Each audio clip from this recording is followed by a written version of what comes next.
Welcome to the Monday Minute of the Hunt Backcountry podcast. As usual, these are shorter and more informal episodes where we answer listener questions. Steve, how are you today? Good. Yeah, really good. Just had the EXO warehouse Christmas party on Friday night, which is super fun. Just kind of bunch of EXO friends and family all come to the warehouse and had Goodwood barbecue cater it, bring a bunch of pork and stuff. And uh, we, you were there in spirit. I think Jake put a picture of you. We cleared out a corner of it and put a bouncy house in the warehouse, and there was like a spot where you could put like a I'm sure it's for like Like a a safety disclaimer thing or thing. something. Yeah, Yeah. safety thing, like a little clear vinyl thing with Velcro on it. And Jake put a picture of you, so you were there in spirit. Yeah. I was monitoring the bounce house. I was the bounce house uh, bouncer. yeah, but no, we had a really good time. It's crazy. The reality hitting a week from today is Christmas. So, Mm, spoiler alert, next Monday we won't do a Monday Minute because it'll be Christmas. But yeah, yeah. man, it's just crazy wild. Um, and then obviously New Year's. So, a lot to come with 2024. Excited to get into it. New stuff with the podcast. More to come. So stay tuned for all that. Today, Steve, as usual, we have some listener questions. I'll start with this one. This guy wrote in, basically said, how do you guys, speaking to us, of course, approach the winter months? He went on to say, between the lack of hunts, the cold weather, the short days, etc., I often feel like I lose motivation and excitement, but then often regret that I quote unquote wasted the winter when it's over and next hunting season is here. So, is there anything you guys do to make sure you don't waste the winter months or use them strategically to help you guys out? So, pretty wide open-ended question. Good question. What comes to mind for you, Steve? I understand what he's talking about for sure. It's just there's that mental block of the shorter days, and it's dark outside. Oh, I can't go do something. I just had that last, let's say, like Wednesday night or something. Put the kids to bed, and it was 8:30, and I was kind of feeling, like I should go for a hike. Like, no, it's dark, and like I'm like, no, what the hell am I doing? Like, if it was summertime, because it's light till 10 out, I'd be jumping out there in a heartbeat and doing it. And I just like, yeah, screw it. So grabbed my headlamp, uh, grabbed the Greta, my dog came with me, and I just grabbed got the Garmin dog collar that GPS on her, so I could keep tabs on her, because there's a chucker and Huns on the hill above my house sometimes, so she can get kind of far away chasing them. And anyway, did the hike, and hour later I was back down here and felt fantastic and glad I did it. And so that's certainly, yeah, an example of what I'm doing. I guess it's there's definitely a more natural tendency to be lazy, and I think it just depends on where you're at in the country. And then try to another huge if and where you're at is, get into winter sports, cross country skiing, snowshoeing, just get out there and do stuff. If you're, yeah, someone who's, doesn't do any of that, then yeah, winter can be tough. But, Right. and then, uh, yeah, some of it, the bummer thing about the Boise foothills where I do 90% of my exercising between mountain biking and hiking this time of year, if it's actually been kind of warm. So like if it had been rain and then the trails get muddy and they don't dry out, and makes it kind of tricky. So then you got to go early in the morning when everything's still frozen. Or like last week, it had gotten cold enough back at nighttime when I went that everything started to harden up and wasn't a muddy mess anymore. I think you're just pretty routine, right? Like you're just 6 a.m., 4 or 5 days a week working out in your house, and it doesn't matter if it's summer or winter. Yeah, I try and keep on routine simply because, like, some people think that's discipline. I think it's the opposite because I don't have enough discipline to not be on routine. Um, Yeah. but yeah, I mean, winter for me, there's definitely times where it's hard to get out, but it's honestly, I'd rather get out in the cold than the heat, really. Um, Yeah. I think the hardest part is just getting out the door. It is just I don't even want to call it the motivation. It's just the decision of like, yeah, it's dark and it's cold and the house is warm and comfortable. So getting outside doesn't sound great, but once you're out there doing it and moving, for me, it's like my favorite time because it's super easy to manage temperature, really. Like if you start, I mean, I'm like within 5 to 10 degrees, like no, just based on experience of like, okay, what activity am I doing?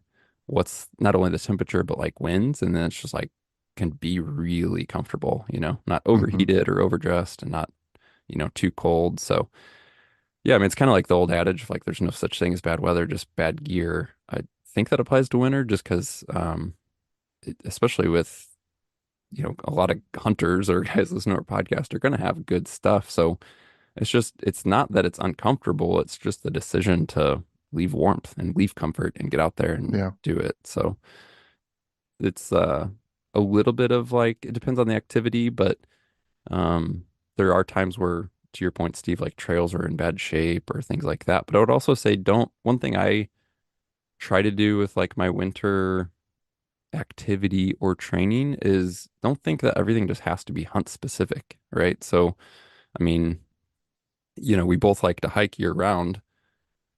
And I would say, maybe like hike once a week is one of your workouts to maintain. But otherwise, like, yeah, if you enjoy doing something else or maybe even learning something new, um, get out and do it. Even if it doesn't seem specific related to hunting, maybe that's a good thing to give you a break. And just don't feel like you have to like specifically on train your fitness, train for hunting in the winter. Like just stay active and don't try to like this guy said the word regress. It made me think of um, our buddy Kyle Camp, who's the nutritionist. He'll talk through the holidays about not trying to lose weight, just make sure you don't gain weight. So like he has this thing, he calls it Mm. like Operation Net Zero. And he'll say between like Thanksgiving and New Year's Day, there's all the holidays and festivities and etc. And a lot of people, that's when they gain weight. So just choose to like try and not gain any weight. And like that alone is a good goal. And I would say similar with like your winter fitness. If you want to go hardcore and like gain a bunch of progress, that's great. Otherwise, I would say just try and stay active enough to like quote unquote stay in shape. And so that you can hit it hard, when the weather's better or something like that. We did that podcast last week, which hasn't aired yet, with Dustin from Mountain Tough Fitness, and Hmm. he talked about intentionally doing things for just creating mental strength, right? Just being mentally tough, and it's obviously stuff we've talked about a lot in the past and through different episodes as well. And I think maybe wintertime for me is probably like every workout's like a little bit more.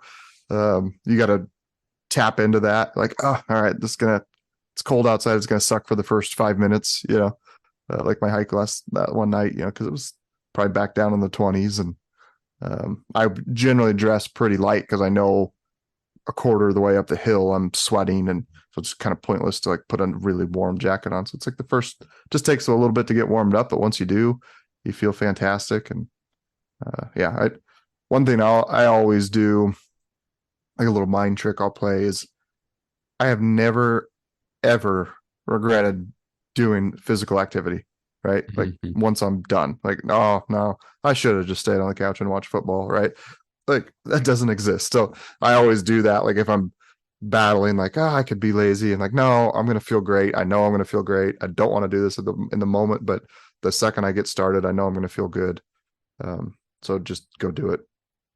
And then for this guy, like one another thing, I bought a Peloton bike, which are their kind of indoor bike with you basically have like an instructor kind of class to follow. There's a big TV screen in front of you, and they're not cheap, but I personally don't really put a lot of like, if it's like, because staying in shape, fitness makes me feel better. I'm a better, like, I don't put a price I Hmm. try not to be like, too pinching pennies when it comes to fitness, right? Like the benefits far outweigh any, costs, and especially costs of money, in my opinion. So they're like 3 grand to get those, or they were when I bought them. But I it's a fantastic purchase that summertime I go mountain biking, wintertime when it is a day where I can't get on the trails, everything's muddy and whatnot.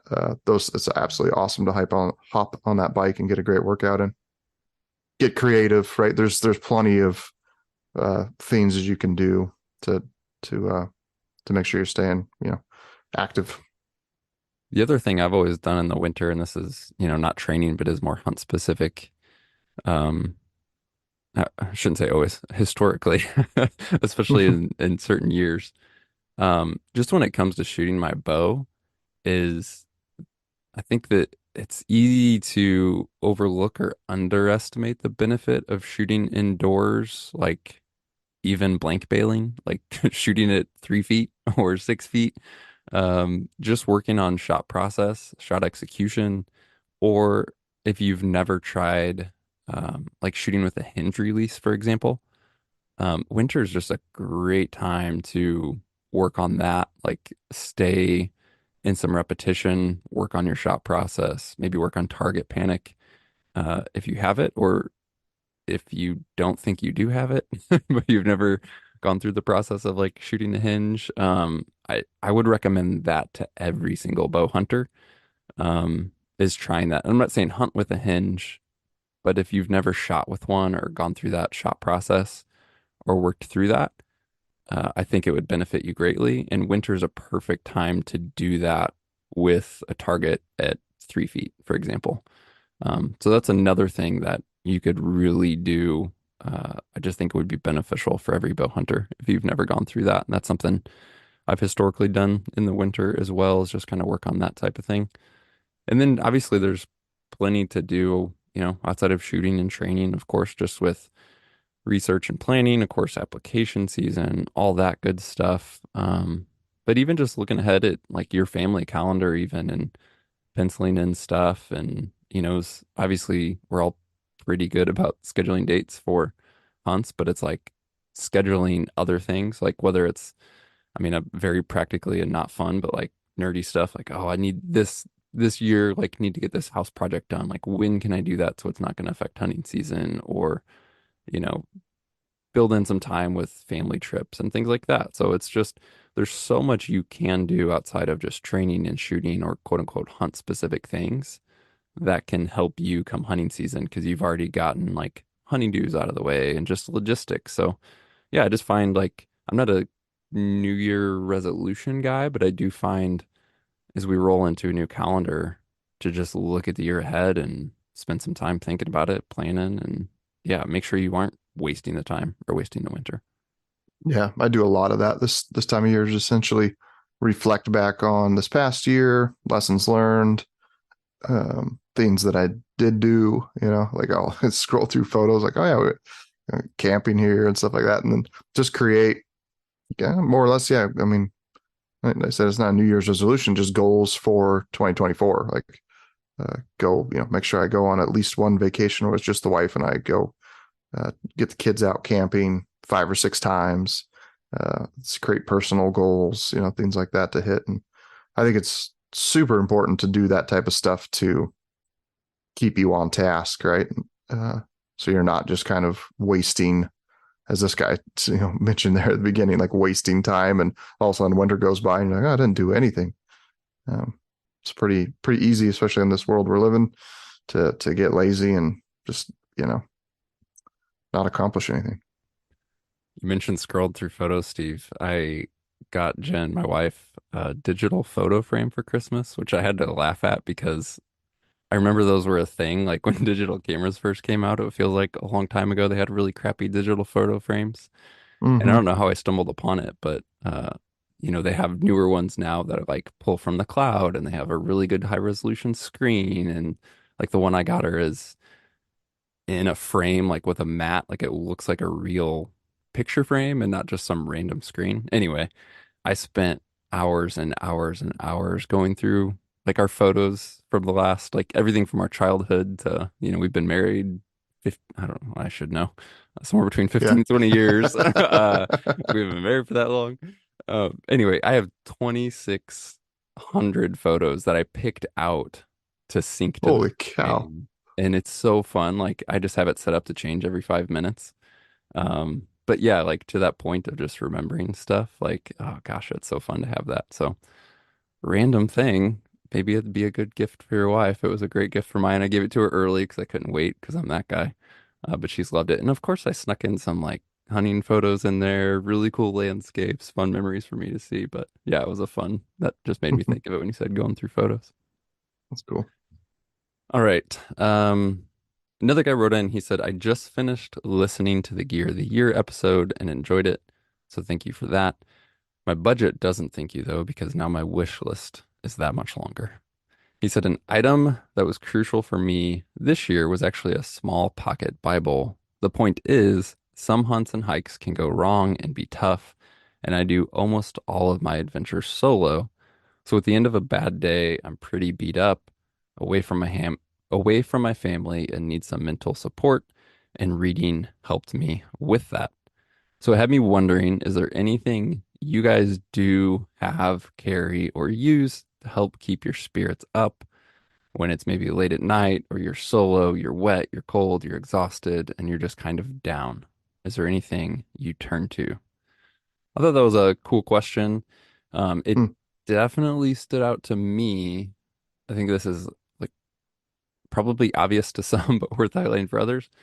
This guy's solo, and that alone makes, I almost want to say, the necessity to have something to turn to more important because you don't have someone to turn to, right? So like Mhm. I can think of, the times we were wet and cold and stuck in the tent on my sheep hunt, but it's like, hey, I'm with somebody. We can share the misery, tell stories, pass time, etc. That's a totally different situation when you're solo.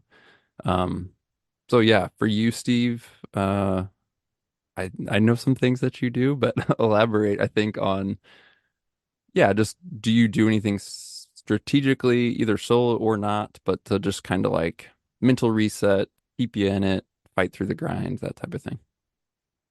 Yeah, no, I mean, I always default to scrolling through photos of the family.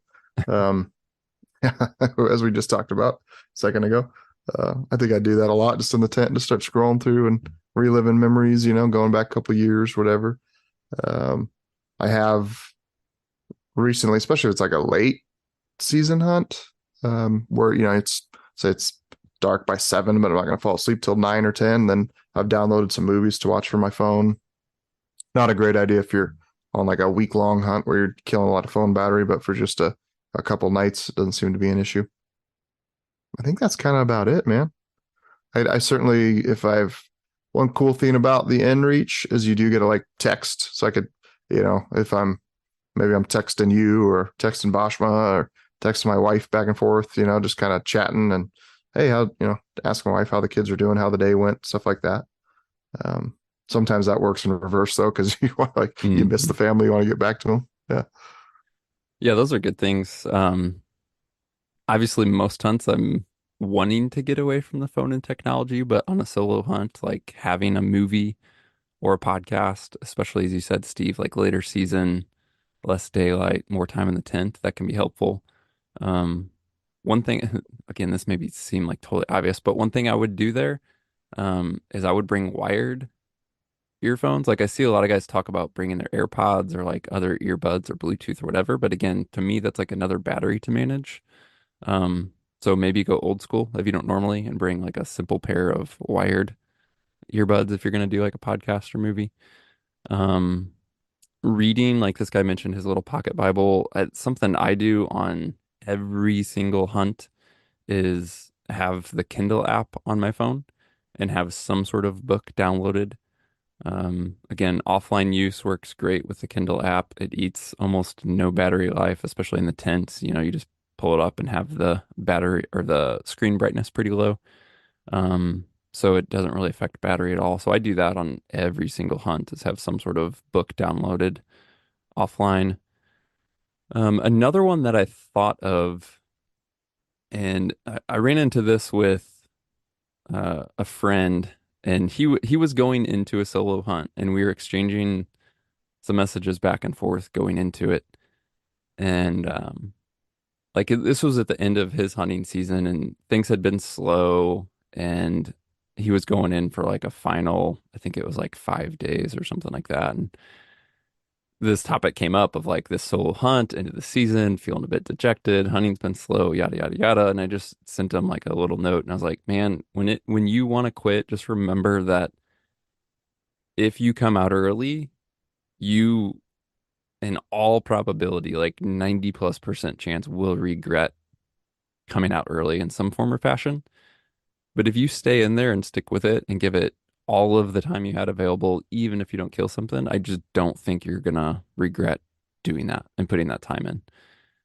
And he mentioned to me after the fact that like those words were helpful type thing, and he looked back at him through the hunt, and that just made me think, even to yourself, like I don't know if write a note to yourself, a message to yourself, a video to yourself, like, but something tangible that you can go back to, like on a solo hunt, that you've decided ahead of time.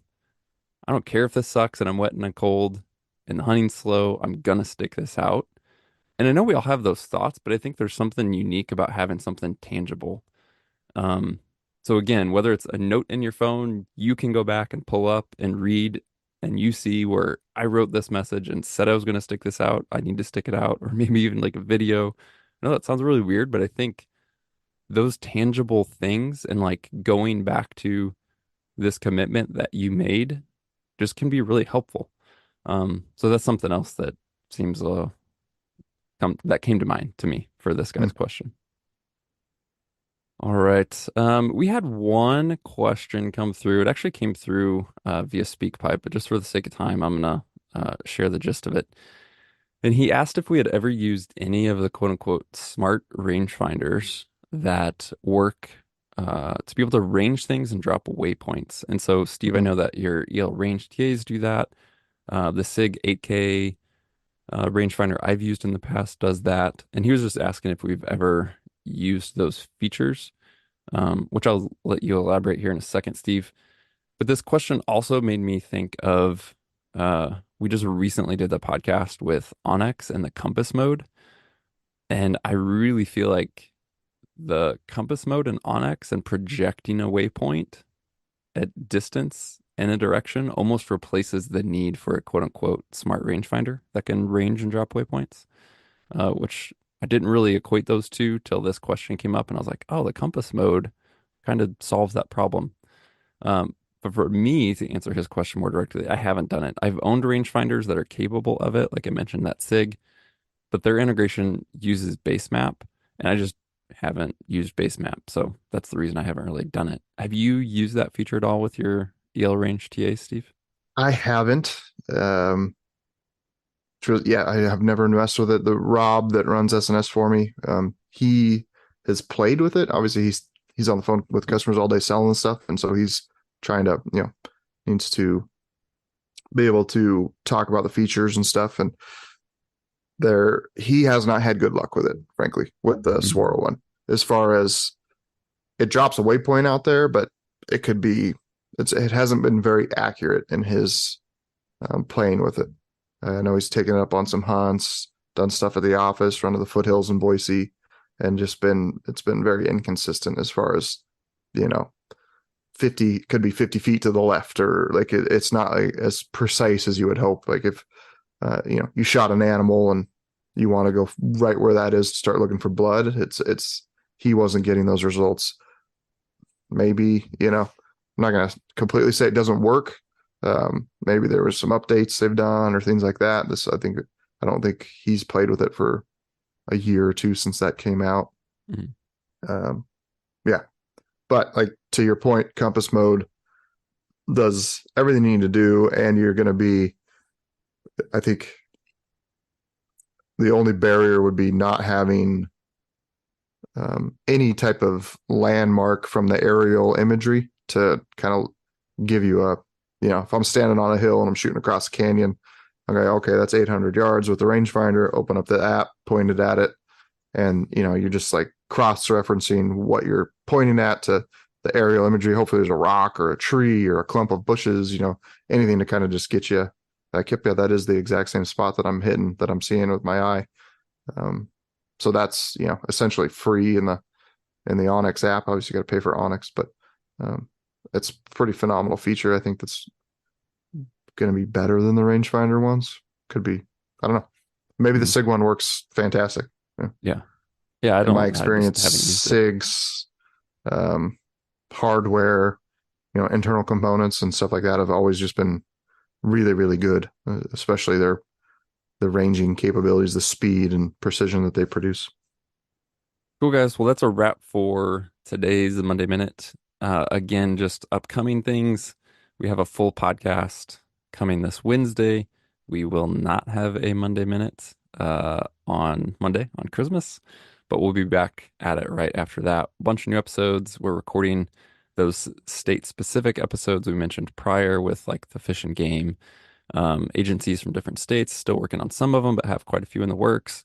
Some other great new guests lined up. So a lot to come. And as always, if you have any questions, suggestions, guest suggestions, topic suggestions, etc., just send us an email to podcast@exomountgear.com.